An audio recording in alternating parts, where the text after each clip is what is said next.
والسلام على رسولنا محمد سيد الأولين والآخرين مدد يا رسول الله مدد يا سادات أصحاب رسول مدد يا مشايخنا دستور مولانا شيخ الله حافظ حسن شيخ محمد آل مدد طريقتنا والصحبة والخير في الجميع. بسم اللہ الرحمن الرحیم. وَإِن تُطِعْ أَكْثَرَ مَنْ فِي الْأَرْضِ يُضِلُّونَ عَنْ سَبِيلِ اللَّهِ. صدق اللہ العظیم. اللہ عز و جل کہتا ہے کہ اگر آپ لوگوں کی سنیں گے تو زیادہ تر لوگ آپ کو گمراہ کریں گے، کیونکہ وہ اپنی نفس سے بولتے ہیں، اپنی خواہشات سے بولتے ہیں. یہ وقت آخری زمانہ ہے، اور جیسے ہم نے کہا کہ ہر طرح کی عجیب و غریب چیزیں ہیں جس سے کہ لوگ خود کو فائدہ پہنچا سکیں، وہ یہ سب چیزیں کر رہے ہیں.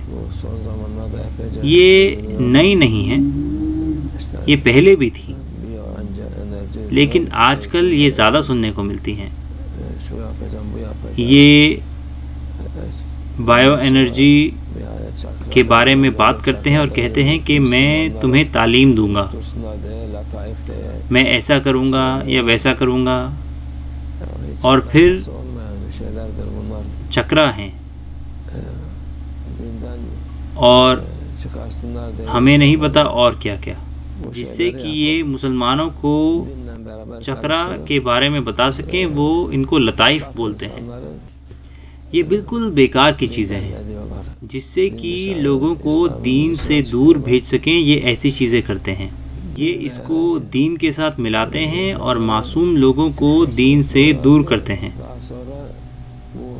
یہ اسلام کے باہر جا رہے ہیں، یہ انجانے میں لوگوں کو کفر کی طرف دھکیل رہے ہیں، اور یہ دوسروں کو بھی دھوکہ دیتے ہیں اس کو سچ بتا کر.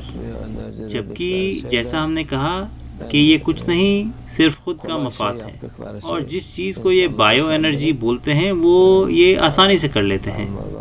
یہ لوگوں کو دھوکہ دیتے ہیں اور ان کے پیسے لیتے ہیں اور کچھ نہیں. تو یہ ایک چال ہے جو لوگوں پر کی جاتی ہے. لوگوں کو دھیان دینا چاہیے، اس کو قبول کرنا اسلام میں نہیں ہے. چیزیں جو اسلام کے بالکل الٹا ہیں وہ صحیح نہیں ہیں، اچھی ہی نہیں بلکہ یہ نقصان دائق ہیں.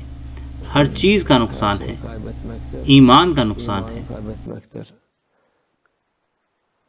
لوگ ہر جگہ کہہ رہے ہیں کہ یہ لوگ ہمارے قریب ہیں، یہ تصوف کے قریب ہیں. چکرا کا مطلب ہے لطائف. کون جانتا ہے کہ کون سا لطائف ہے چکرا کے بارے میں بات کرنے کے لیے؟ جب لوگ عجائب لفظ سنتے ہیں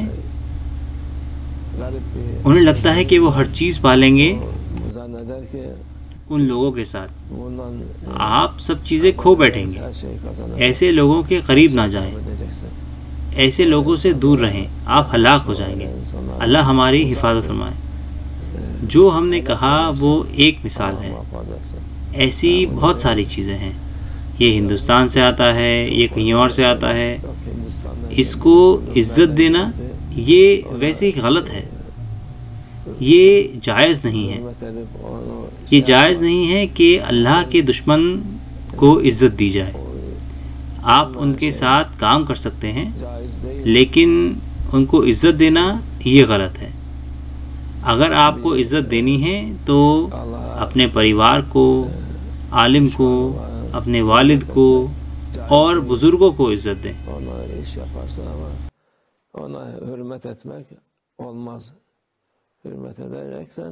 اور دوسروں کو عزت دیں ادب کی وجہ سے. لیکن ایسے لوگوں کو عزت اور حرمت احترام کرنا یہ جائز نہیں ہے. کیونکہ یہ لوگ آپ سے آپ کا راستہ لے رہے ہیں۔ احترام کرنا اللہ عز و جل کے لیے ہے اور مومنین کے لیے ہے۔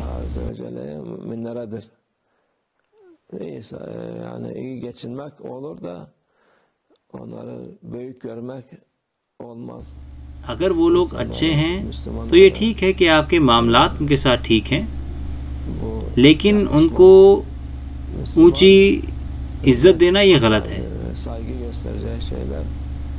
یہ مسلمانوں کے لیے نہیں ہے۔ جن کی عزت مسلمانوں کو کرنی ہے وہ اللہ کے راستے پر چلنے والے لوگ ہیں۔ ان لوگوں کے لیے کوئی عزت اور احترام نہیں ہے جو اللہ کے راستے پر نہیں ہیں۔ آپ بھلے ہی ان کے ساتھ اچھے معاملات ہوں آپ کے، لیکن جیسے ہم نے کہا کہ ایسے لوگوں سے دور رہیں، ان کے قریب نہ جائیں۔ یہ چھوٹے دجال ہیں، یہ اچھے کو برا اور برے کو اچھا دکھاتے ہیں۔ یہ کہتے ہیں کہ ہر چیز ایک جیسی ہی ہے، کچھ فرق نہیں پڑتا۔ وہ کہتے ہیں کہ آپ دین میں سب کچھ کر سکتے ہیں، حلال اور حرام۔ ایسے لوگوں کے قریب جانا خودکشی جیسا ہے۔ اللہ ہمیں ان کے شر سے محفوظ رکھے۔